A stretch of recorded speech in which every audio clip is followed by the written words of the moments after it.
জায়গাটা যখন ব্যারাকপুর তখন দাদা বৌদির বিরিয়ানিটা মিস হয় কি করে। সেদিনকে একটুখানি কাজের জন্য ব্যারাকপুরে গেছিলাম। ব্যারাকপুরের অতি ফেভারিট গেলেই আমার ফার্স্টেই যেটা মাথায় আসে সেটা হচ্ছে দাদা বৌদির বিরিয়ানি। গিয়েই দেখি এখানে বিশাল লাইন পড়েছে অ্যাজ ইউজুয়াল। তো আমি আর সময় নষ্ট না করে লাইনে দাঁড়িয়ে পড়লাম। লাইন খুব তাড়াতাড়ি মুভ করছিল, কিন্তু ওখানে যেহেতু 10 জন 6 জন 20 জন এরকম গ্রুপে গ্রুপে এসছে, তার জন্য একটু ডিলে হয়েছিল।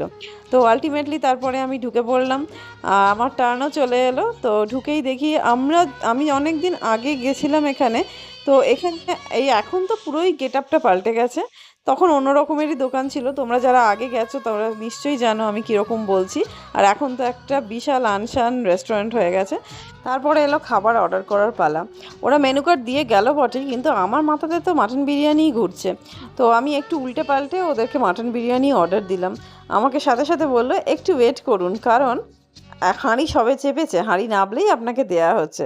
উফ, ফিলিংটাই আলাদা। হাঁড়ির থেকে একদম নামবে আর গরম গরম বিরিয়ানি আমার সামনে আসবে। তারপর খানিকক্ষণ, বেশিক্ষণ হয়নি, 10-15 মিনিটের মাথাতেই একদম ফাইন বিরিয়ানি চলে এলো। বিশেষত এখানে সেই কলা পাতায় সার্ভ হয়। আর টেস্ট জাস্ট ওয়াও। ঠিক অনেক বছর আগে আমি যখন খেয়েছিলাম তখনও যেমন টেস্ট, এখনও ঠিক তেমনি টেস্ট, তেমনই quantity, everything same. Quality quantity কোনোটাতেই কোনো কিছু চেঞ্জ হয়নি। এত ভালো বিরিয়ানি, আমার যেন প্রত্যেকবার মনে হয় আমি এসেছি আর অন্য কিছু আর খাই না আমি। আর এতটা কোয়ান্টিটি থাকে যে আমি আর কিছু অর্ডারও করতে পারি না।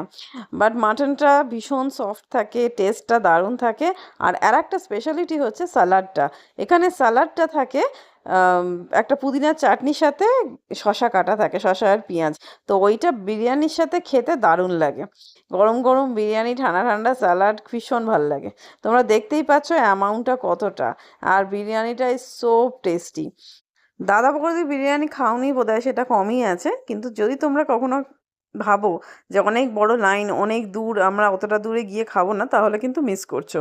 Must visit place, must have biryani. All the biryani lovers একবার তো একবার এখানে এসে খাবেই খাবে। এই হাঁড়িগুলো দেখলেই খাই খাই করে। আপাতত এই অবধি আমার ব্লগটা কেমন লাগলো জানিও, আর যদি পারো তাহলে একবার গিয়ে খেয়ে এসো। Till then, by.